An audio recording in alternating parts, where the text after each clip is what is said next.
La aguja norteña. La aguja norteña sería nada más y nada menos que esa parte del diezmillo que va pegada al hueso.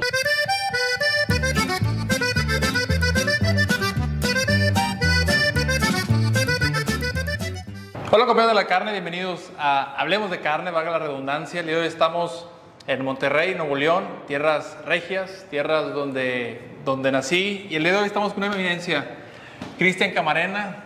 ¿Qué tal, Francisco? Carnicero top, de los top 5 de México, con mucha actividad en redes sociales, con un grupo que empezó con 2,000 seguidores y ahorita tienen más de 100,000 en Facebook, Carniceros de México y el Mundo. Y un saludo. Así es, un saludo para todos los miembros del grupo y para todos los carniceros de todo el mundo.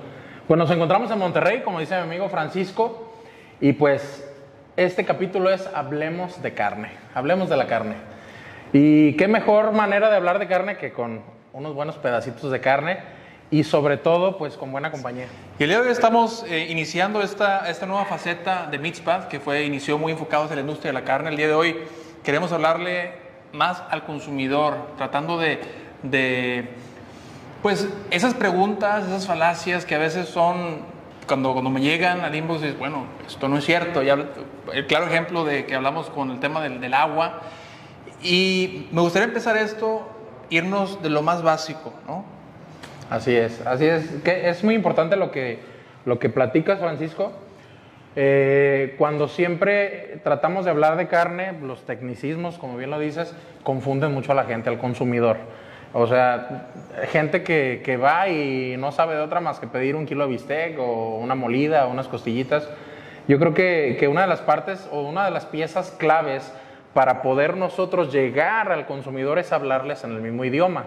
Es algo que nos hace falta hacer a nosotros como industria cárnica.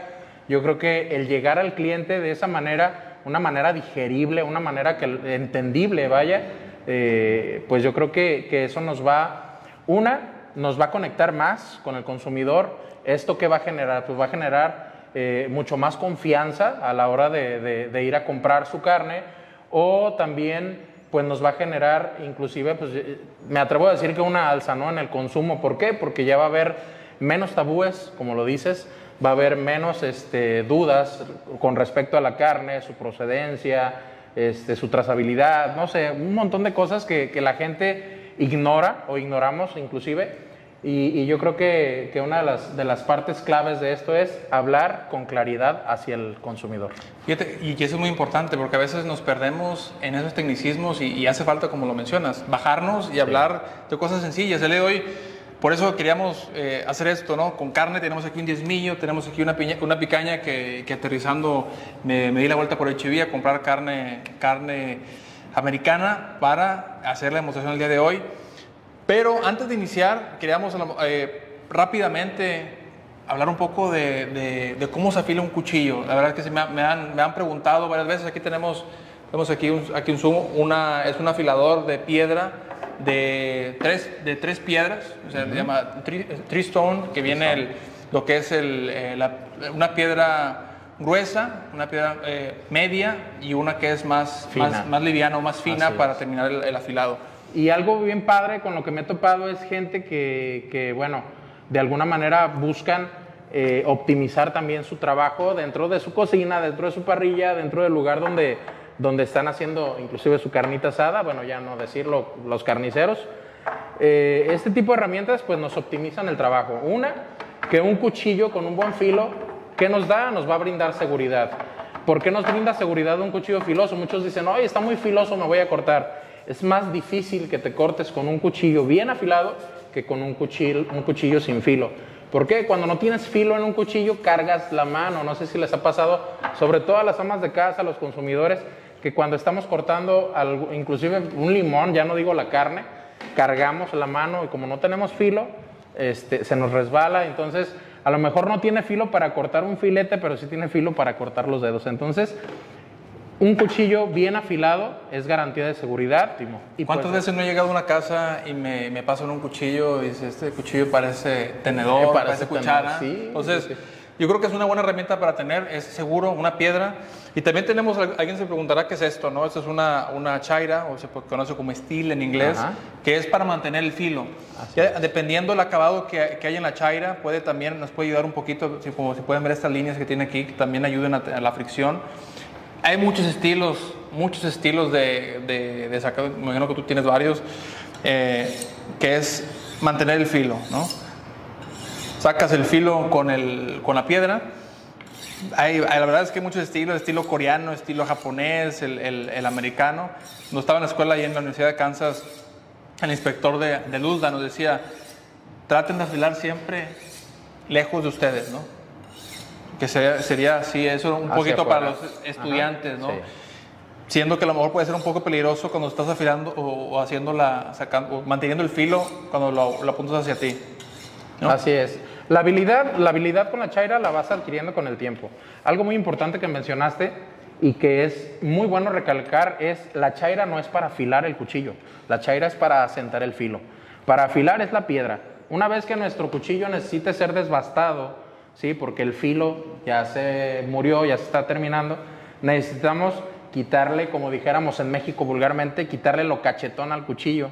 ¿Cómo lo vamos a hacer? Pues con una angulación correcta, ¿sí? En donde sigamos la línea del metal, nada más. Hay maneras, distintas maneras, como dices, de afilar y distintas maneras de dar chaira. Los estudiantes, como dices, el estilo americano, que es hacia afuera, el estilo francés, o inclusive a los estudiantes de gastronomía los enseñan a dar chaira hacia abajo, apoyando la chaira en la tabla. Lo correcto, bueno, para mí lo correcto es al aire, como dices, bien dicho, siempre hacia ti, pero sin golpear el filo. Si te fijas, es la caída de la mano únicamente con la muñeca y es 1 o 2 pasadas nada más. ¿Por qué? Porque lo único que estás haciendo es peinar el filo que ya diste con la piedra. Me acuerdo de este cuchillo, una de las piedras, digo, un testimonio rápido. Cuando recién llegué a la universidad, el buen John Wolf nos decía, bueno, este va a ser tu cuchillo para sacrificar los próximos cerdos. Dice, ¿cómo? Y bueno, o sea, prácticamente eso fue el inicio del posgrado, ¿no?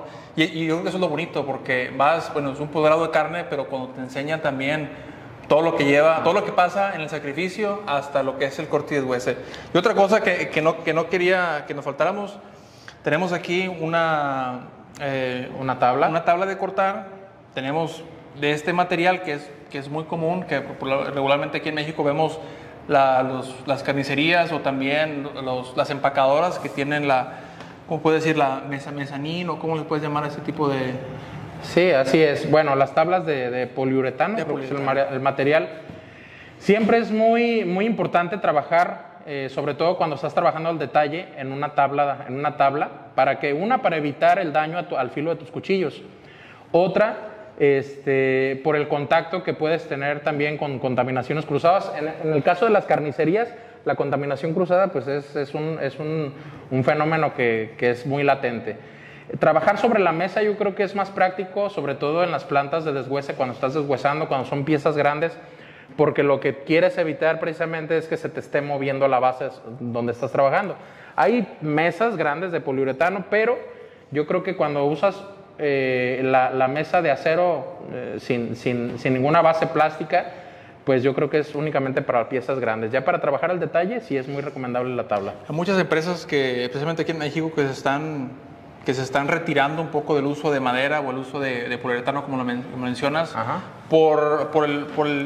Vas cortando y vas dejando espacios donde las bacterias pueden ir creando, pues pueden proliferarse. O como decíamos, hay ciertas empacadoras o ciertos rastros que se están retirando del uso de madera o el uso de poliuretano, por lo que les platicaba, que al estar trabajando hora tras hora, el filo va tocando el poliuretano, va creando espacios para la proliferación de bacterias. Y ahí es donde es importante tener o trabajar con un buen proveedor de desinfectantes o desincrustantes de grasa para poder bajar la carga bacteriana que hay. Por eso mucha gente está utilizando más y más plantas prácticamente en acero inoxidable. Fíjate que me ha tocado estar en ciertos entrenamientos con tablajeros y estás acostumbrado a cortar con tabla, pero con la práctica vas viendo o sea, me ha tocado ver en plantas donde no tocan la mesa, o sea, se aprenden a trabajar la pieza básica sin que el cuchillo toque la mesa. Obviamente lleva experiencia, como lo dices tú, ¿no? Así es. Es precisamente lo que te comentaba. Si vas a trabajar el detalle, por ejemplo, si vas a hacer un corte o vas a hacer aquí en México los bisteces, por así decirlo, pues sí necesitas llegar al fondo de la pieza. Entonces es casi imposible que no toques tu base. Lo que comentas sí es muy importante, ¿no? Las ranuras que haces a la hora de estar cortando, que propician la proliferación bacteriana y que no muchos toman en cuenta, pues para estos casos, como dices, es muy importante los famosos POEs que se manejan aquí en México, que son los programas de operación estándar de sanitización. Hay productos muy buenos, que precisamente son para evitar esa proliferación bacteriana. Podemos ver una superficie limpia, una superficie pues muy impecable, pero pues si viéramos esas bases o esas superficies con un microscopio, pues otra cosa sería, ¿verdad? Es desafortunadamente algo que a la vista a veces ignoramos o no existe para muchos, y tenemos la desfortuna, por así decirlo, de que aquí en México queremos curar todo con cloro o con fabuloso, bueno, metiendo gol, ¿verdad? Y eso es gravísimo. O sea, déjame decirte que el exceso de cloro, pues tú bien lo sabes, si usas cloro de más, pues estás haciendo una contaminación química. O sea, no desinfectas de unas bacterias, pero contaminas con químicos. Entonces, es lo que a veces mucha gente no entiende.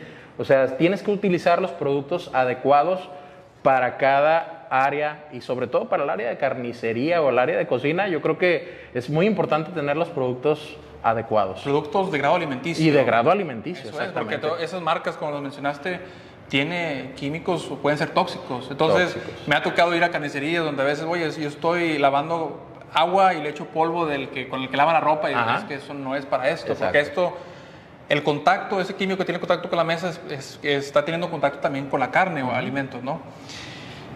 Vamos para no aburrir a nuestra gente, a la gente que nos está escuchando, vámonos a lo que vinimos. Tenemos esta pieza, este diezmillo, esta picaña. Queríamos darles unas alternativas, algunos de los músculos que ya lo hemos platicado en varios episodios con el doctor Chris Calkins de la Universidad de Nebraska. Allá en Lincoln le mandamos un saludo. Si se llega a producir este episodio al doctor Calkins, ya lo hemos tenido 2 o 3 veces en el podcast en inglés, donde dando alternativas a la industria para utilizar músculos que son suaves, pero hace 20, 25 años atrás, prácticamente la industria de la carne en Estados Unidos agarraba el diezmillo, el pescuezo, carne molida. Y la verdad de las cosas es que Estados Unidos tiene uno de los mejores mercados para la hamburguesa, ¿no? Tienes esas marcas grandes, y tienen un mercado. En México siempre tratamos de dejar la pieza completa y que se vaya, o sea, dejar lo menos posible a las carne molidas, a las carnes que coloquialmente le llamamos aquí carnes de segunda, ¿verdad?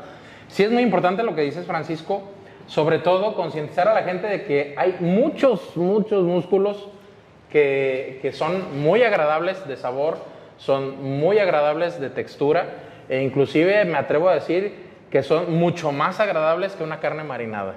Digo, no quiero echarle tierra a la carne marinada, no quiero decir arrachera, porque ahorita la moda es carne marinada y avientan de todo, ¿verdad? Entonces, como dices, hace 20 años pues no era tan codiciado un músculo, por ejemplo, como la picaña. La picaña pues, es un corte brasileño que tiene en el mercado mexicano alrededor de 14 años aproximadamente, y que antes se iba junto con la pulpa blanca. Muchos dicen, bueno, pues es la tapa del sirloin, es el sirloin cap, es la punta del anca, es la colita del cuadro. Bueno, muchas confusiones. Y que mucha gente la confunde con el tri-tip también. El tri-tip, sí, exactamente. El tri-tip es una pieza muy similar, pero que sí es un músculo muy independiente y sobre todo nada que ver con una picaña. La picaña es, aquí en México, para los que nos ven, en México, Latinoamérica, vendría siendo la punta o la cola de la pulpa blanca, ¿sí? Entonces, no tiene nada que ver con el sirloin, únicamente cuando está dentro de la piña, vaya, del animal, pues está sobre el músculo que es el sirloin, que aquí en México es el aguayón. Entonces, eso es la picaña. Un corte brasileño, ¿por qué se hizo famoso? Por las famosas espadas, ¿no? Que cortan pues sus buenas lonchas de picaña y van en la espada y van al rosticero, ¿verdad? De la parrilla. Pero pues también se puede consumir como una carne tradicional para el asador y sobre todo para la gente que consume en carnicerías convencionales. Bueno, en este caso tenemos esta picaña deliciosa, americana, y es de H-E-B. Bueno, ahí yo creo que hasta sería un pecado hasta cierto punto hacerla vistecitos o hacer un bistec picado, ¿verdad? Por unos tacos que no dejan de estar buenísimos. Pero ¿a qué voy con esto? A que en cualquier carnicería puedes pedir tú la punta de una pulpa blanca o en el occidente que sería la punta de una tapa y pues trabajarla como quieras. Y eso es lo que eso es lo que les iba a comentar. Si quieren, a lo mejor para aquellos carniceros que quieren sentirse expertos, este músculo de manera un poco más científica se llama bíceps femoris, que viene, como mencionas bien, de la pulpa del último, depende, 4 o 5 pulgadas, a veces 6 pulgaditas, que es el del bíceps femoris, donde es un músculo muy suave. Así es. Entre más se acerca a la parte posterior o la parte de la piña, menos suave, y a la parte que más se acerca hacia la parte del anterior, lomo, es esto, ¿no? La parte del bíceps femoris o la pulpa más cercana a la parte del lomo. Así es. Y el otro, bueno, el tri-tip, que ese es el tensor fasciolate, que es el que parece un triangulito, que también es un músculo muy popular en California, que también se hace muy bien. Ajá, y para los carniceros que no saben cuál es el tri-tip, es aquí en México se le conoce como empuje, o en el occidente del país le dicen perro. Es el músculo triangular que va sobre la bola, sobre la pulpa bola, ¿ok? Para que no lo confundan. Entonces, ya como nos dice Francisco, la picaña es el músculo que está sobre el sirloin, y es la parte más suave es la que va pegada hacia el lomo del animal, ¿ok? Y otra cosa muy importante, ¿cómo cortarlo? ¿Cómo cortar una picaña? También la calidad de la carne, Francisco, déjame te platico una cosa. Siempre es muy importante saber hacia dónde o por dónde voy a empezar a cortar o a trabajar una pieza. Sí, no porque sea pues es una picaña, córtala y toda va a estar muy buena. Ok, si no la cortamos de manera correcta, la fibra muscular, o lo que se le conoce como grano, en contra de los granos, ¿no? En contra del grano debemos de cortar siempre, ¿sí? Por ejemplo, aquí se nos haría muy fácil, bueno, tenemos la picaña en forma triangular y aquí tenemos el corte que se le hizo a la pulpa, exacto. Entonces, muy cómodamente podríamos empezar ahí a bistecear. Pero si la empezamos así, ¿qué vamos a hacer? Nos vamos a ir con rumbo a la línea y nos va a salir dura la carne. Aunque sea de muy buena calidad, podemos nosotros echar a perder un buen corte. ¿Por qué? Por la manera incorrecta de cortar la carne. Muéstranos, no seas envidioso, sí. Y muéstranos cuál es la manera correcta. Otra de las cosas que me ha tocado ver, el top sirloin, muchas de las veces viene con esa capa, con la picaña. Si te fijas, el top sirloin, las fibras vienen hacia un lado y a mí siempre me gusta removerlo porque es una cosa curiosa que no mucha gente lo hace. A mí siempre me gusta removerlo porque cuando vas cortando el top sirloin vas en contra de los granos, ¿no? Exacto. Eso es importante lo que estás diciendo. De hecho, un top sirloin debe de llevar la picaña sobre el sirloin, el top sirloin. El sirloin como tal no lleva la picaña sobre la pulpa del aguayón. Entonces, bueno, aquí se puede definir la fibra de la picaña hacia dónde va. Entonces lo correcto va a ser, como les comentaba, no empezar por aquí por donde viene el corte. Vamos a fijar de dónde viene o hacia dónde corre nuestra fibra y nuestro corte tiene que ser preciso y contragrano. ¿De qué grosor vamos a hacer nuestros cortes? Bueno, dependiendo también de lo que vayamos a preparar. Si vamos a hacer espadas, lo recomendable es hacer cortes de 1,5 pulgadas aproximadamente para poder enrollar y meter en la espada. Si vamos a hacer una carne asada tradicional como las que hacemos aquí en México, pues lo recomendable para poder darle un buen término de cocción es a partir de los 3/4 de pulgada, 1 pulgada. ¿Para qué? Para poder dar un buen término de cocción. ¿A qué nos referimos con esto? Si yo saco un bistec delgadito no voy a poder dar un término de cocción porque a la hora de que yo eche a sellar se me va a cocinar completamente, ¿sí? Si yo hago un corte muy grueso que me abarque, no sé, unas 2 pulgadas, pues va a ser un poco más complicado darle un buen término de cocción y más si no tengo como que callito o experiencia en la parrilla. Entonces lo que yo recomiendo siempre es un corte aproximado de 1 pulgada. ¿Cómo vamos a medir 1 pulgada? Ok, con nuestro dedo pulgar, por eso se llama pulgada. Mi manera más fácil de medir 1 pulgada es apoyar mi pulgar y donde se hace la pancita del dedo pulgar, ¿sí? Más o menos, que sería esto, por así decirlo, eso sería 1 pulgada. Igual lo pueden corroborar con una regla, si no me creen, pero yo ya lo tengo bien caladito. Entonces, 1 pulgada sería aproximadamente ahí. Entonces, un corte contra grano, siempre sus cortes tienen que ser firmes, ¿ok? La picaña la podemos utilizar. Las fibras, se pueden ver que aquí se van exponiendo. Eso es lo que buscamos, ¿no?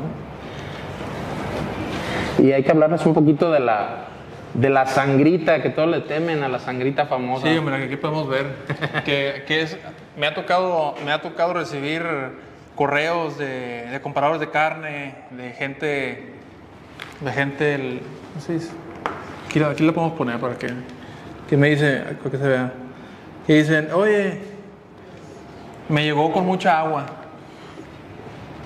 Ya hemos platicado de la maduración o el añejamiento natural de la carne.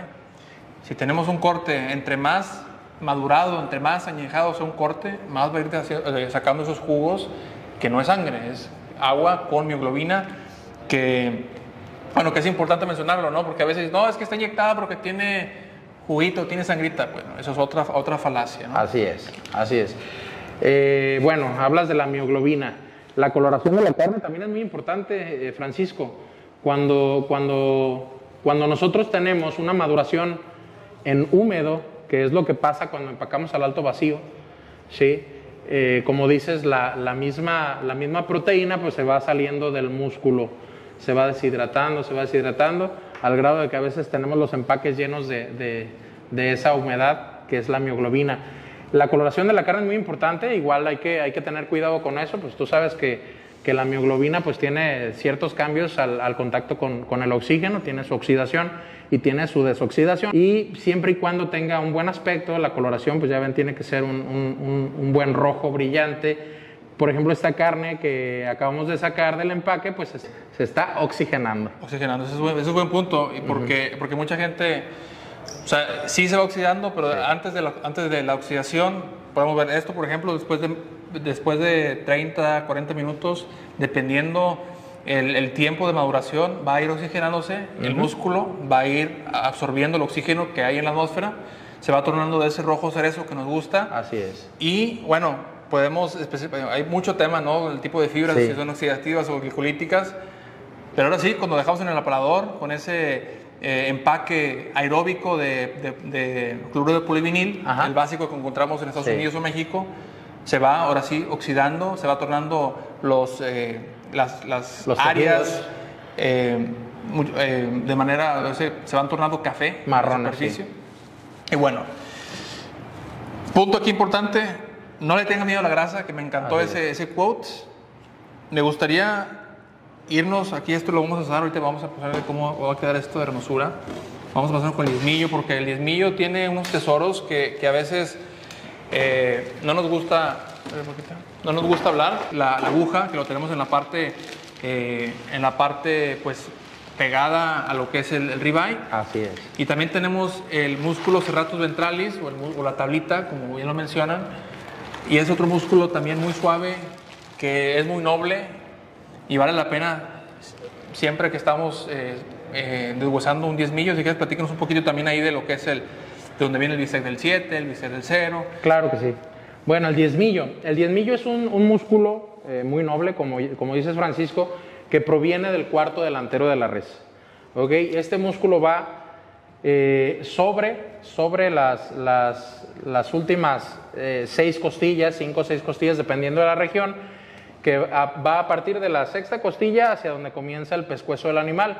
La parte más fina del diezmillo siempre va a ser la parte que va pegada hacia el lomo, no hacia el pescuezo. Recordemos que el pescuezo pues es una parte del animal que tiene más tejido, tejido conectivo.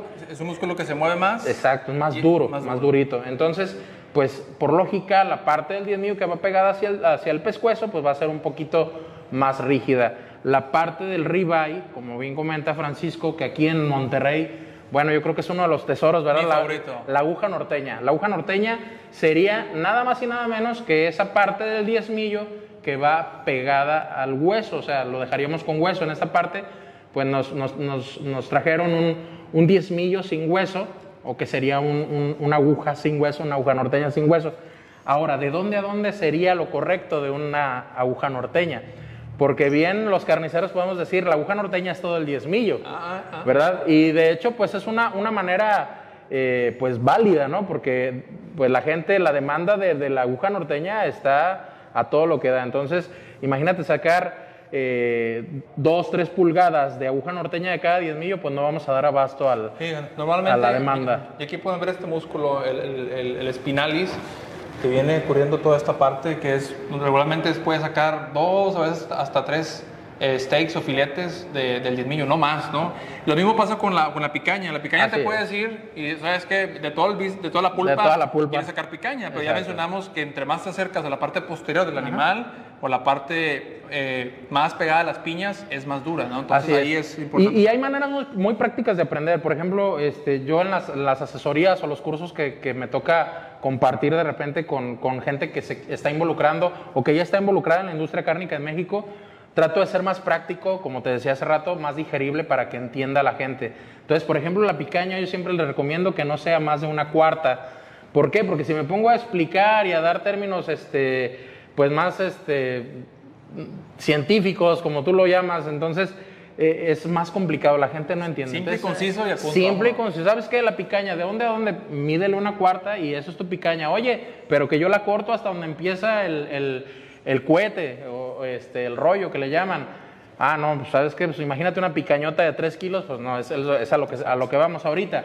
Qué bueno que mencionas ahorita también en términos científicos el spinalis dorsi, que es el músculo que está sobre el lomo, que es la tapa que está sobre el ojo del ribeye, podríamos llamarlo para que lo entiendan más. Del longissimus. Así es, el longissimus dorsi. Entonces está el spinalis dorsi, que es este músculo.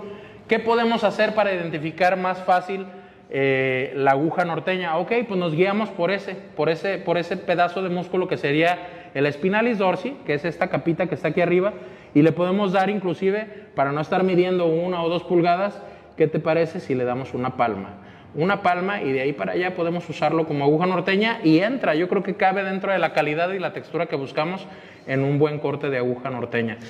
Siempre cuando vamos a Estados Unidos al curso con nuestros amigos de la Fundación Enetif, saludos al ingeniero Mario Guarena y al doctor Jesús Velasco, siempre lo que hace el doctor Velasco siempre remueve toda la tapa y los gringos americanos dicen, ¿por qué remueve la tapa del ribeye? Digo, es una de las cosas que también hemos hablado, ¿no? Que es uno de los músculos más suaves. Así es. Uno de los más suaves, está entre el top 2, entre el filet mignon, el tenderloin, el suaz mayor y el espinal, ¿no? Así es. Vamos a pasar a deshuesarlo. Ok. O más bien a seccionarlo. Bueno, seccionarlo, deshuesado ya está. Bueno, antes de continuar, quisiera que vieran, pues aquí están todavía un poco las marcas de las costillas para que vean. A partir del diezmillo, bueno, de aquí hacia acá, lo que cortamos de costillas serían las famosas short ribs, ¿ok? Las costillas cortas. Entonces, donde terminan las costillas cortas, empieza nuestro diezmillo. Ok, entonces, hablábamos de la tablita famosa o de la tapa del diezmillo. Sobre todo, a las personas que les gusta, pues, la textura suave, sí es recomendable separar la tapa del diezmillo, pues por lo que hablamos hace rato, ¿no? Que el diezmillo ya pegado a la parte del pescuezo pues tiene más tejido conectivo y es un poquito más durito. Y esta parte, la tapa del diezmillo o tablita, pues es más suave. Aunque, pues a mí me gusta sentir la textura de la carne. O sea, yo soy de morderle, masticar, se nota, ¿verdad? No, un poquito. Entonces vamos a quitar la tapa del diezmillo, que sería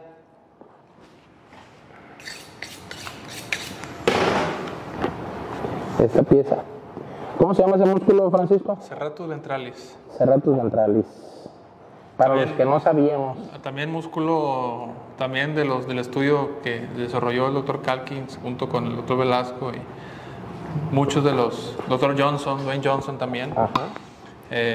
Donde en ese estudio lo que hicieron fue seccionar prácticamente músculo por músculo toda la canal y fueron viendo fuerza de corte, que eso también es para otro tema, fuerza de corte, sí, que nos va dando una indicación de la terneza o la suavidad de la carne, y ahí pudieron ir identificando ciertos cortes como el teres mayor, que es otro músculo muy pequeño también, que ajá, es muy muy suave, que también cuando estás haciendo el deshuese del choke o del cuarto corto. Así es. Otro de los músculos también es el infraspinatus o el flat iron, que se conoce también de los músculos que ellos también descubrieron en ese estudio. Sí. Y bueno, yo creo que va de más. Platicábamos que anteriormente esto de músculo diezmillo pescuezo se iba directo a la carne molida, ¿no? Entonces, Sí. ¿qué pasa cuando separas estos músculos? Le añades un valor, les vas diciéndole a la gente. De hecho, fue mucho tiempo que fueron con restaurantes, con chefs. Esa fue la manera en que ellos pudieron ir enseñándole a los chefs. Oye, vaya cortando sus músculos de esta manera y vas a ver el beneficio que hay, ¿no? Eso fue el enfoque. Y fíjate que hace sentido mucho porque el chef o los restaurantes es la última cadena para llegar al consumidor. Entonces, pues ellos son los que tienen, si tú tienes todos los músculos que quieras, pero si ellos no están convencidos de que es un músculo suave, que es un músculo noble, pues ahí es donde se complica la parte de la comercialización, ¿no? Así es, bueno, y desafortunadamente pues no todos tienen un chef en casa. Entonces, si esto va dirigido a los consumidores, bueno, yo sé que también los chefs y los restaurantes son consumidores, pero como dices, el último eslabón antes del consumidor es quien cocina, entonces es quien se da cuenta de la suavidad o de la calidad de las piezas de la carne. La tablita famosa, bueno, si se fijan es un músculo muy definido que va sobre el diezmillo. Nosotros estamos dejando un pedazo de músculo que sería el que va pegado, bueno, esto para más o menos dar una idea de las calidades de la carne. Recuerden que en México pues también se manejan un montón de calidades de carne. ¿Por qué? Pues referentes a los diferentes tipos de ganado. Cuando un animal trae joroba, que es la jiba, bueno, esa joroba va pegada precisamente al diezmillo. Esa pieza, la jiba, pues también tiene mucho tejido conectivo, entonces es muy dura. Muchos confunden el tejido que tiene o las membranas que tiene con marmoleo, siendo que no lo es, ¿verdad? Entonces, cuando un animal es de una joroba grande, que viene de un animal, de un cebuino, ¿sí? Que no es tan pura la raza de un Bos taurus, de un ganado europeo, pues siempre también la calidad merma un poquito. También por eso la batalladera con las calidades de la carne en el suroeste del país, desde el centro hasta el suroeste, y pues aquí en Monterrey y el norte del país, pues bendecidos, ¿no? Con las calidades de la carne. ¿Por qué? Porque se facilita la crianza de animales de buena calidad. No quiero decir que un cebú no sea de buena calidad, simplemente son texturas diferentes, y si lo que buscamos es una cierta textura para un corte fino, pues no podemos meter a lo mejor un ribeye de un ganado que se dio en la costa, ¿verdad? En el suroeste. Claro, y aquí fue el último pedacito del lomo, lo que ahí se va. Y ahora aquí no vemos nada de espinalis prácticamente. Así es, ¿no? Nada, se pierde completamente. Otra de las ventajas, o secretos de este músculo es que muchas de las veces cuando se saca completo, porque también parte de ese músculo se fue en las costillas, sí. Es un músculo que va como en V, entonces tienes que ir cortando por partes para ir en contra del grano, ¿no? Así es. ¿Y cómo se corta Bueno, aquí también tenemos el grano bien definido, ¿sí? Entonces no tenemos problema, únicamente quitar lo que sería el exceso de grasa, el tejido conectivo, el exceso de grasa, que en realidad pues no es tan exceso de grasa. También a veces cuando nos pasamos de limpiar la carne, y sobre todo si vamos a utilizar una carne para la parrilla, pues no es muy recomendable retirar la grasa. O sea, yo como punto de vista y como recomendación es que si vas a hacer un asado, pues también no le quites toda la grasa, porque la grasa te va a dar humectación, te va a dar jugosidad y sabor a tu asado. Entonces, pues, ¿qué más decir? Recuerden, un diezmillo también tiene piezas súper buenas, súper buenas, que serían las tablitas. Sería la continuación del Longiminus dorsis. El chocai, exactamente, el ojo del diezmillo, ¿sí? Y pues esta parte que a final de cuentas... arrachera, ¿no? Arrachera. Es una de las cosas que platicábamos ahorita, que es un músculo o un corte que se ha popularizado, pero la arrachera original ya ahorita ya se está perdiendo. Cualquier músculo que marina le quieren llamar arrachera. Exacto. Y bueno, ya tuvimos la oportunidad de entrevistar al señor Inés Cantú, hijo del creador, del inventor de la arrachera. Entonces, Vámonos a asar esto. Ahorita vamos a cortar en filetes y a disfrutar. Claro que sí. Y pues ya saben, amigos, síganos en las redes sociales y seguimos hablando de carne en Hablemos de Carne. Hablemos de carne. Así Hasta la es. próxima. Gracias.